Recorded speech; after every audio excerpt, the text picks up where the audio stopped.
ఆత్మల భారంతో ఎంతమంది ఉన్నారండి? అయ్యో ఆత్మలు నశించిపోతున్నాయి, అమ్మో వీళ్ళకి సువార్త సత్యం అందకపోతే అగ్నిగుండానికి పోతారే అని ఎంతమంది భారం కలిగి ఉన్నారండి?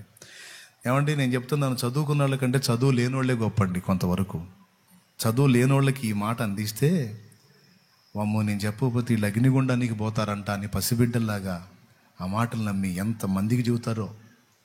చదువు లేనోళ్ళు ఏమండి, చదువుకున్నోళ్ళు దిక్కుమాలిన లాజిక్లన్నీ పెట్టుకొని దేవుడు ఎందుకు పంపిస్తాడులే అంత తేలిగ్గా, మనం సువార్త చెప్పకపోయినా ఆత్మలు అగ్నిగుండానికి ఏం పోవు, దేవుడు న్యాయవంతుడు, వాళ్ళని ఏం పోనీయడని దిక్కుమాలిన లాజిక్లన్నీ దేవుడు ఆడుకొని చెప్పరు. సువార్త పరిచయం చేయరు, ఆత్మల భారం కలిగి నడుచుకోరు. నేను చెప్పానండి, ఒక మాట చెబుతానండి. కొన్ని కుటుంబాలు ఉంటాయి, విశ్వాసులే.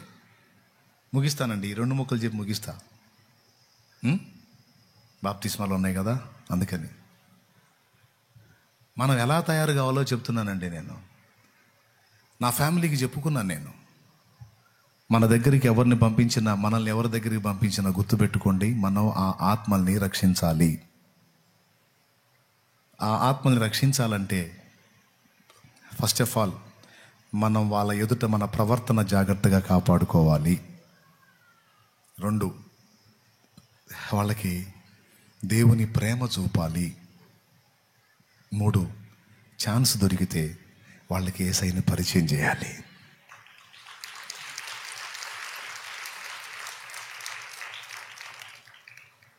ఎవరన్నారా అని ఒక ఆత్మ, అంతే. మనం అడిగిపోయినా మన దగ్గరికి ఎవరు వచ్చినా ఒక ఆత్మ వచ్చిందంతే. నాకు తెలిసిన ఒక కుటుంబం ఉంది, పాలు పోసే వ్యక్తిని కూడా వదిలిపెట్టరు. అన్ని ఇళ్ళమ్మడి తిరిగి పాలు పోస్తాడా? వాళ్ళ ఇంటి దగ్గరకు పాలు పోయటానికి పోతే, మా పాలాయన వచ్చాడు పాలు పోయించుకోండి అనరు. తమ్మీదా కూసో, మా అన్నొచ్చిండు, పాలన్న వచ్చిండు, రా రా రా చాయ్ తీసురా. అయ్యా ఇంకా తిరగాల్సిన ఇల్లు ఉన్నాయి, పర్లేదులేండి. ఇంకా పాలు పోయాల్సిన ఇల్లు ఉన్నాయండి, పర్లేదులేండి. లేదు బేటా కూసో, ఎండకు తిరుగుతున్నావు, కూసోయా, ఎప్పుడు లేచినావో ఎప్పుడు తిన్నావో, నీళ్లు తాగుందని నీళ్లు తెచ్చిస్తారు వాళ్ళు. నీళ్లు తాగేసరికి ముందే ఛాయ్ పెట్టుంటారు, గరం చేసి ఇస్తారు, వేడి చేసి ఇస్తారు. ఈ కాసిన తాగయ్యా, తపన తీరితే ఇంకా 4 ఇళ్ళు తిరిగి చేయగలుగుతావు, తాగయ్యా. ఆ ఇంటికి వస్తే చాలు, ఖచ్చితంగా మెంటల్గా ఫిక్స్ అయి వస్తాడు. వాళ్ళు నీళ్ళు ఇస్తారు, ఛాయ్ ఇస్తారు. పాలు పోయించుకొని పో అనే వాళ్ళని చూశాడు, గిన్నె తీసుకొచ్చి పాలు పోయించుకొని ఇంట్లోకి వెళ్ళే వాళ్ళని చూశాడు. కానీ పాలు పోసేవాడికి చాయ్ ఇచ్చే కుటుంబం ఆ ఒక్క కుటుంబమే. ఏ కుటుంబం ఆ కుటుంబం అని అతను అంచనా వేస్తాడు చెప్పండి? అది క్రైస్తవ కుటుంబం, అది యేసు ప్రభువు నమ్ముకున్న బిడ్డల కుటుంబం. ఏమైందో తెలుసా? తర్వాత ఆ పాలాయన రక్షణ పొందాడు. ఓ రోజు అడిగాడు, నాయనా అన్ని ఇల్లు తిరుగుతానాయన, పొద్దుగల లేచి అన్ని ఇల్లు తిరుగుతానాయన, అన్ని చోట్ల పాలు పోస్తా, కానీ ఒక్కళ్ళు గిన్ని ఛాయలు ఇయ్యరు. నన్ను చూస్తే ఎందుకేనాయన నీకంత ప్రేమ? ఇప్పటికి ఎన్ని రోజుల సంది వస్తుంది, ఎన్ని దినాల సంది నాకు ఛాయ్ ఇస్తూనే ఉన్నారు, నన్ను ప్రేమిస్తూనే ఉన్నారు, టిఫిన్ చేయమంటారు, ఒక కన్నబిడ్డ లెక్క నన్ను అర్థం చేసుకొని నా ఆకలి తీరుస్తారు.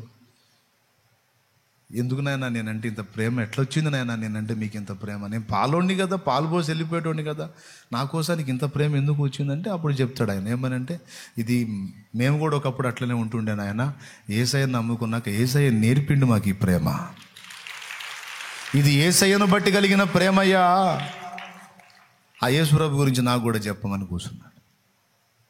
సరే అవన్నీ పోసుకొని రాబో, వచ్చి కూర్చొని నేను చెప్తాను. అన్నీ పోసుకొని వచ్చి కూర్చుంటే అప్పుడు సువార్త చెప్పాడు. సువార్త చెప్పడానికి ముందు ఏం చూపించారు? దేవుని ప్రేమ, దేవుని మంచితనం. అబద్ధాలు కూడా నిజం చెప్పండి. మీకు కూడా ఇళ్ళమ్మటి వచ్చి పాలు పోసేవాళ్ళు ఉన్నారు కదా, ఎప్పుడన్నా పాలు పోయటానికి వచ్చిన వ్యక్తిని అన్నా కాసిన మంచినీళ్ళు తాగన్నా అని అడిగిన వాళ్ళు ఎంతమంది ఉన్నారో చేతులు ఎత్తండి. అన్న నేను ఇంతవరకు అడగలేదన్నా అన్నోళ్ళు చేతులు ఎత్తండి. ఎందుకు అడగలా? పాలోడు ఒక ఆత్మలా కనపడట్లా నీకు. ఇప్పుడు మీకు బోధించేవాడు కూడా ఒకప్పుడు పాలోడే. దేవునికి స్తోత్రం. పాలోడు ఒక ఆత్మలా కనపడట్లా మీకు. కనపడితే ఎందుకు పోనిస్తారు?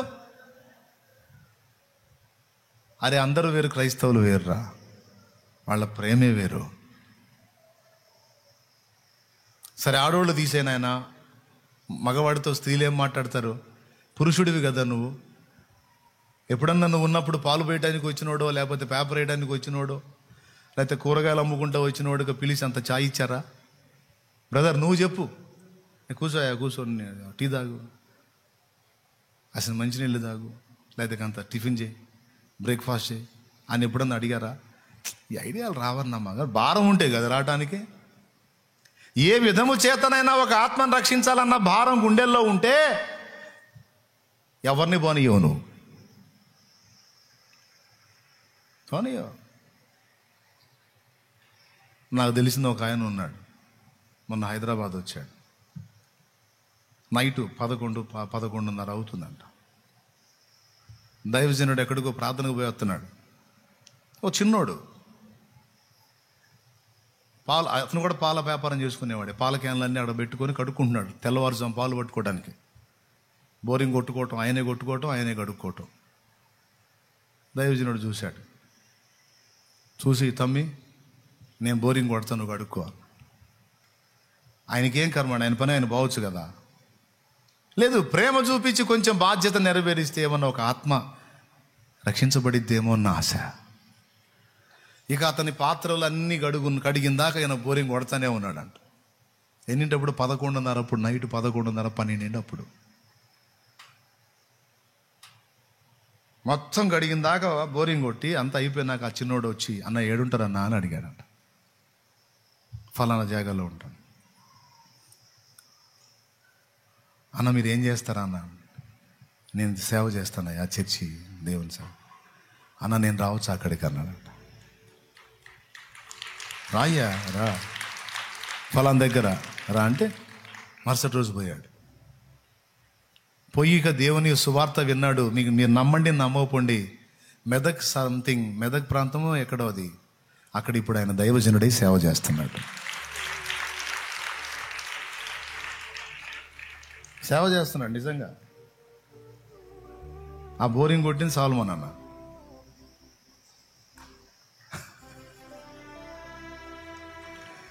నమ్ముతారా మరి?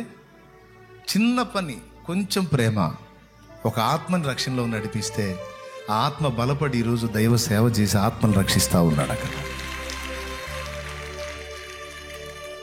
మరి మనం బాధ్యతగా వ్యవహరిస్తే ఎంతమంది రక్షించబడేవాళ్ళు ఈ పాటికి? మన కుటుంబం అంటేనే ఒక సాక్ష్యం ఉండాలి. అది క్రైస్తవ కుటుంబం, ప్రేమగల కుటుంబం, మంచి కుటుంబం.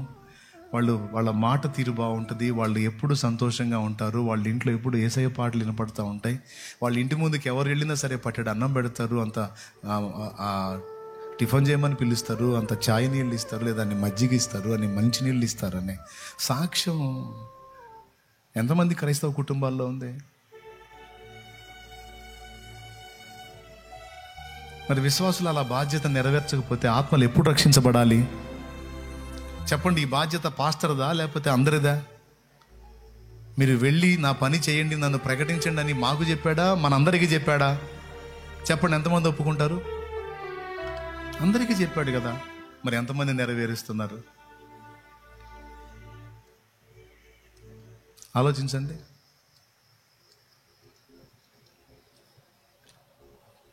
డేవిడ్ అనుకుంటా వచ్చాడు ఒక ఆయన, ఒక యవ్వనస్తుడు. డేవిడ్ లేడా అండి అనుకుంటూ వచ్చాడు. లోపలికి రా అన్నాడు. లోపల ఉన్నాయన. ఆ డేవిడ్ కోసం వచ్చినోడు లోపల కూర్చున్నాడు. మధ్యాహ్నం మంచి ఆకలి వేళ. వచ్చినోడు డేవిడ్ ఫ్రెండ్ అనుకోండి. డేవిడ్ లేడు. డేవిడ్ అన్నున్నాడు. ఒక మాట చెప్తే వెళ్ళిపోతుంటాడు. డేవిడ్ లేడు బాబు అంటే వెళ్ళిపోతాడు బయట నుంచి బయటే. కానీ డేవిడ్ ఉన్నాడా లేడా ఏం చెప్పలా. లోపలికి రా అన్నాడు. కూర్చోబెట్టాడు. లోపలికి పోయాడు. కాసిన నీళ్ళు ఇచ్చాడు. తాగు, ఇప్పుడే వస్తాను. లోపల పోయి స్టవ్ ఆల్రెడీ రన్నింగ్లో ఉంది, ఎందుకంటే నేను ఆమ్లెట్ వేసుకొని తింటున్నాడు. ఇంకో గుడ్డు పగలగొట్టి రెడీ చేసి ఒక ఆమ్లెట్ ప్లేట్లో వేసుకొచ్చి తిను. పర్లేదండి తిను అంటే డేవిడ్ సంగతి జ్యోత తిను. పర్లేదండి తిను, ఏం కాదు తిను. ఆమ్లెట్ ఇంకొకటి వేస్తా. పర్లేదండి తిను, మన ఇల్లే, ఎందుకు అట్లా సిగ్గుపడుతున్నావు, తిను, ఏం కాదు తిను అంటే నేను మామూలుగా అది తిను బ్రదరా అంతా తిన్న తర్వాత నీళ్ళు తాగిన తర్వాత చెప్పాడు, తమ్ముడు లేడు, బయటికి వెళ్ళాడు, నేను చెప్తాలే, నీ పేరు చెప్పు, నేను చెప్తాను వచ్చావని చెప్పి వెళ్ళి ఆ సాయంత్రం తన ఫ్రెండ్ని కలుసుకున్నాడు. అరే నేను మీ ఇంటికి వచ్చిన, మీ ఇంట్లో ఉన్నాయని ఎవర్రా? మా అన్న. అరే ఎంత ప్రేమరా, ఎంత ప్రేమ. అరే నాకు మస్తు ఆకలి అవుతుండేరా, నేను నీకోసం వచ్చిన. లోపలికి పిలిచిండు, ఆమ్లెట్ వేసిండు. అది తిన్న తర్వాత అప్పుడు చెప్పిండు, అరే మీ అన్న మస్తు ప్రేమ కలిగినోడ్రా, నన్ను మళ్ళీ తీసుకెళ్తావా మీ అన్న దగ్గరికి? మీరు నమ్మండి నమ్మకండి, వచ్చాడు చర్చికి, వచ్చాడు. దేవుని ప్రేమ మాటలు చెప్పటం కాదండి, మాటలు చెప్పటం కాదు, ప్రేమ. మనం చేయదగ్గ సాయం, పట్టెడు అన్నం, అన్ని ఛాయ్ నీళ్ళు, ఒక టీ, సింగిల్ టీ, ప్రేమ. ఏమ్మా నోరారా పలకరింపు. మీరు నమ్మండి నమ్మకండి, ఒక అక్క సాక్ష్యం ఇచ్చింది. ఏమి లేదు ఆమెకైతే, నేను ఛాయ్ ఇవ్వలేదు, అన్నం పెట్టలేదు, మంచినీళ్ళు కూడా ఇవ్వలేదు, ఏమి లేదు, రోడ్డు మీద కనపడితే వందనాలు చెప్పేవాడిని అంతే. ఆమంటే బజార్ మొత్తానికి భయం, నిజంగా అస్సలు మామూలు భయం కాదు. ఎవరు గెలిచరావని ఆమె కనపడేవాడు వందనాలు చెప్పేవాడిని. చివరికి ఆమె రక్షింపబడుతున్నాడు. ఏముందో తెలుసా? నీ వందనాలు ఎంత పని చేసినాయి అంది అని చెప్పింది. సమాజం మొత్తం నన్ను తిట్టుకుంటారు, సమాజం మొత్తం నన్ను దూషిస్తారు, నా నోటికి భయపడతారు, నేనంటే అదురుకొని వస్తారు. కానీ ఈ అబ్బాయికి ఎందుకు, ఈ తమ్ముడికి ఎందుకు నేనంటే అంత గౌరవం? నన్ను చూస్తే 2 చేతులు ఎత్తి వందనాలక్కా అంటాడు. అందరు తిట్టుకున్నట్టు ఇతను కూడా తిట్టుకోవచ్చు కదా నన్ను, కానీ నన్ను ఎందుకని తిట్టుకోలేదు అని నా గురించి ఆమె ఆలోచన చేసిన తర్వాత నా దేవుణ్ణి తెలుసుకుంది, ఈరోజు రక్షింపబడింది. మీరు నమ్మండి నమ్మకండి, దాదాపు 40 నుంచి 60 మంది ఆత్మల రక్షణలోకి నడిపించింది ఆమె.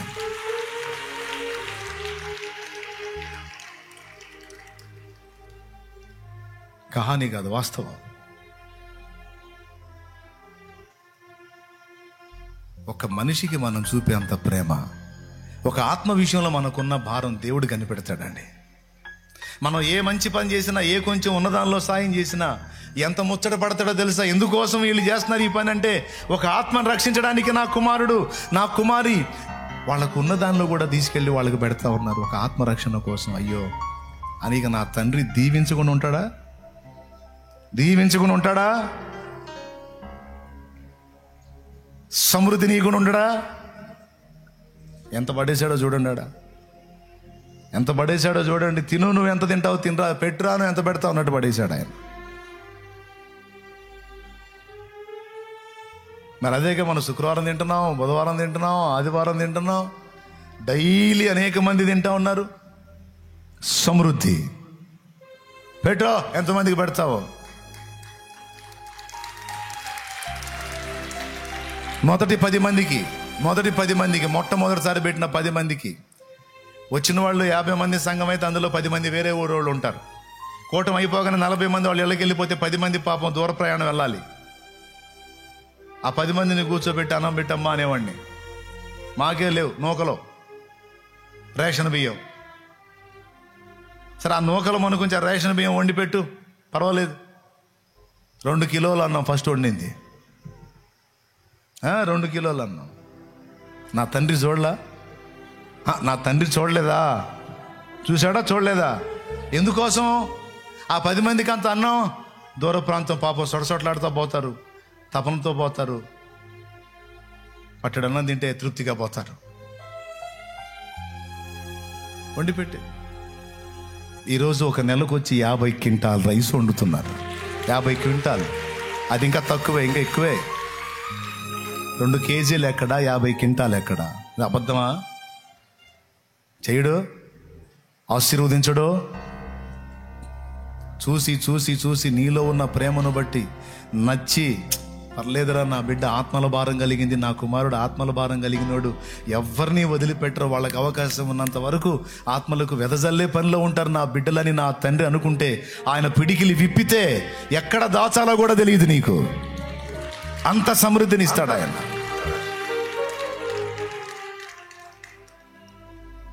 కానీ దానికి ముందు నీకున్న దానిలో నువ్వు ఎంత దాతృత్వం కలిగి ఉన్నావో చూస్తాడు ఆయన. మనసు ఉండాలి, కానీ అవకాశాలు చాలా ఉన్నాయి. నీ బంధువులే కావచ్చు, అంత పండ్లు తీసుకెళ్ళి ఇల్లు దర్శించు, భార్యాభర్త వెళ్ళండి, లేకపోతే తమ్ముడా నువ్వు వెళ్ళేటప్పుడు రుచితో వెళ్ళవాకు అని కాయలు తీసుకొని వెళ్ళు, జస్ట్ దర్శించిరా. నువ్వు వాళ్ళ ఎడల ప్రేమ కలిగి ఉన్నావని వాళ్ళకి అర్థమయ్యేటట్టు చెయ్యి. 2-3 సార్లు దర్శించు, ఆటోమేటిక్గా వాళ్ళు అడుగుతారు. ఎంతోమంది ఉన్నా మమ్మల్ని ఎవరు పట్టించుకోరన్నా, మా కోసం ఎందుకన్నా నీకు ఇంత ఆసక్తి అంటే అప్పుడు చెప్పొచ్చు ఇది దేవుని ప్రేమ అని. 4 ఆత్మల్ని సంపాదించాలన్న భారం నీ గుండెల్లో ఉండాలి, ఆసక్తి నీలో ఉండాలే కానీ ద్వారాలు నా దేవుడు తెరుస్తాడు, సహాయం నా దేవుడు ఇస్తాడు. దేవుని నిమిత్తం, దేవుని కోసం మనం చేసే ఏ త్యాగమైనా, ఏ పరిచర్య అయినా, ఏ ప్రయాస అయినా దానికి రెట్టింపు రెట్టింపు రెట్టింపు ఇంతని లెక్క కట్టలేము. అంత ఇస్తాడు ఆయన, అంత చేస్తాడు ఆయన. నమ్మకమైన దేవుడు. నేను అనుభవించి చెబుతున్నా, అయిపోయింది. ఇంకెక్కువ మీ మైండ్ తీయదలుచుకోలేదు. చాలు, ఇక మీకు సరిగ్గా బుర్రలు పనిచేస్తున్నాయిగా, ఇంకెందుకు? సేవకులైన విశ్వాసులు ఎవరైనా ఆ ప్రేమతో నిండిన గుండె కావాలి. కరెక్టే కదా, ప్రతి ఒక్కరిని ఒక ఆత్మగా చూసే దర్శనం కావాలి. ప్రజలందరూ నీ కళ్ళ ముందు తిరుగుతూ ఉంటే వాళ్ళు నీకు ఎలా కనపడాలి? మనుషులు కాదు, ఒక ఆత్మ నీ ముందు తిరుగుతుంది. ఆ ఆత్మను రక్షించాలి నువ్వు. ఈ భారం నీ గుండెల్లో ఉందా? 2 ఓకే, దేవదర్శనం పొందావు, ఆయన రక్తంలో కడగబడ్డావు, ఓకే. మరి ఆత్మల సంగతి ఏంటి? వెళ్ళు అంటున్నాడే, నువ్వేమంటున్నావు? యెషయా అన్నట్టు నేనున్నాను, నేను వెళతాను అంటున్నావా? నేను పోను అంటున్నావా? నాకు సిగ్గు అంటున్నావా? నాకు కుదరదు అంటున్నావా? లేకపోతే నాకు డబ్బులు ఖర్చు అయిపోతాయి అంటున్నావా? ఏమంటున్నావు? నువ్వే చెప్పుకో దేవుడికి సమాధానం. లే, పైకి లేచి నిలబడు.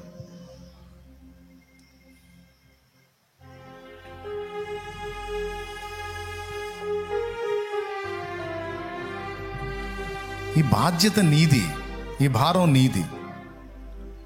నా ఫ్యామిలీ సపోర్ట్ చేసింది ఆనాడు, ఉన్నదానిలోనే 10 మందికి పెట్టడానికి. ఈరోజు ఆ కుటుంబానికి సమృద్ధిగా అంత ఆహారం తినడానికి దేవుడు అవకాశం ఇచ్చాడు. దేవుడు లెక్క గట్టిస్తాడండి, లెక్క అణిచి కుదించి దిగజారునట్లు ఇస్తానని వాగ్దానం చేశాడు. కానీ ఆత్మల భారం కలిగి ఉండాలి తమ్ముడు.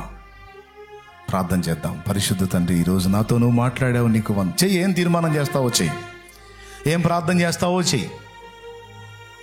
తలలోంచి కళ్ళు మూసి, అవును దేవా, నేను ఎందుకని ఇలాగ చేయలేకపోయాను, నేను ఎందుకు ఆత్మల భారం కలిగి ఉండలేకపోయాను, అది నా పని అని నేను ఎందుకు గ్రహించలేకపోయాను, దేవా నన్ను క్షమించమని ప్రార్థన చేద్దామా? ప్రార్థన చేద్దాం. ఇది నీవిచ్చిన జీవితం, నీ పాదాలకే అంకితం.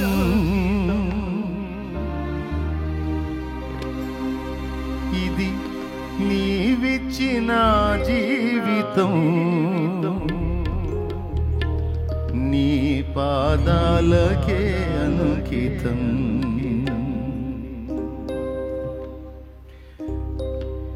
నీ కృపచేతనే నన్ను బ్రతికించితివి యేసయ్యా. నీ కృపచేతనే నన్ను బ్రతికించితివి యేసయ్యా. ఇది నీవిచ్చిన జీవితం, నీ పాదాలకే అంకితం.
భరించితివి.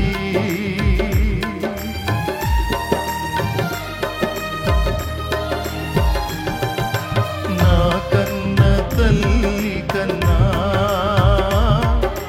నన్నెంతో ఆదరించితివి. నా కన్న తండ్రి కన్నా భారము భరించితివి.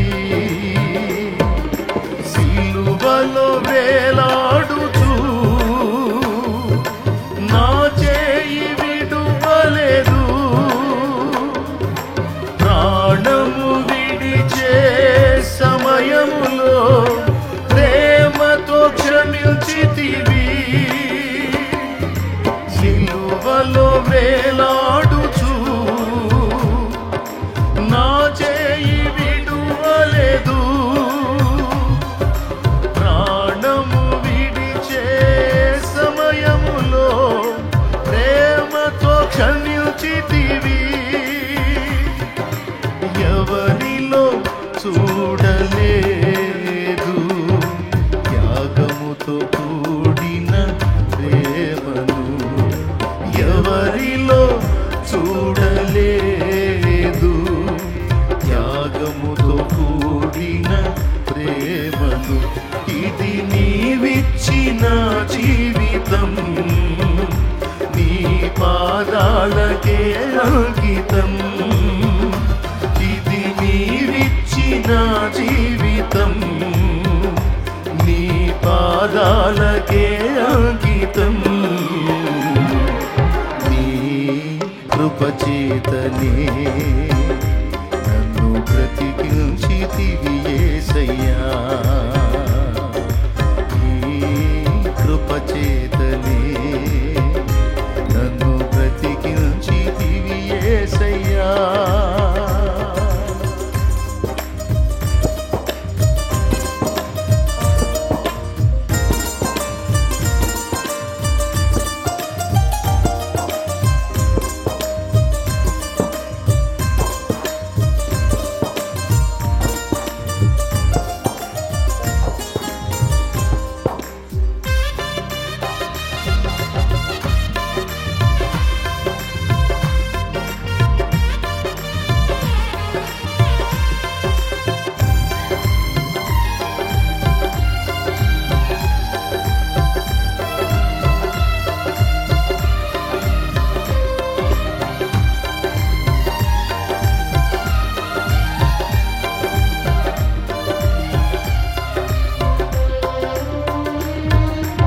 ఎందుకు నన్నింతగా ప్రేమించితివి యేసయ్యా. నీకెందుకు పనికిరాని పాత్రను నేనయ్యా.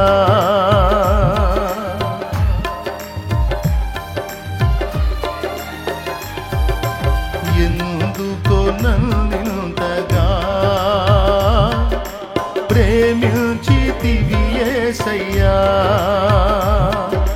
నీకెందుకు పనికిరాని పాత్రను నేనయ్యా. నన్ను విసిరేయగా సారెపై ఉంచితివి. కన్నికర స్వరూపుడా ఆలోచనాకర్తవు. నన్ను విసిరేయగా సారెపై ఉంచితివి. కన్నికర స్వరూపుడా ఆలోచనాకర్తవు. నీ కొరకే చేసుకుంటివి ప్రకటించే పాత్రగా. నీ కొరకే చేసుకుంటివి నిన్ను ప్రకటించే పాత్రగా. ఇది నీవిచ్చిన జీవితం, నీ పాదాలకే అంకితం. ఇది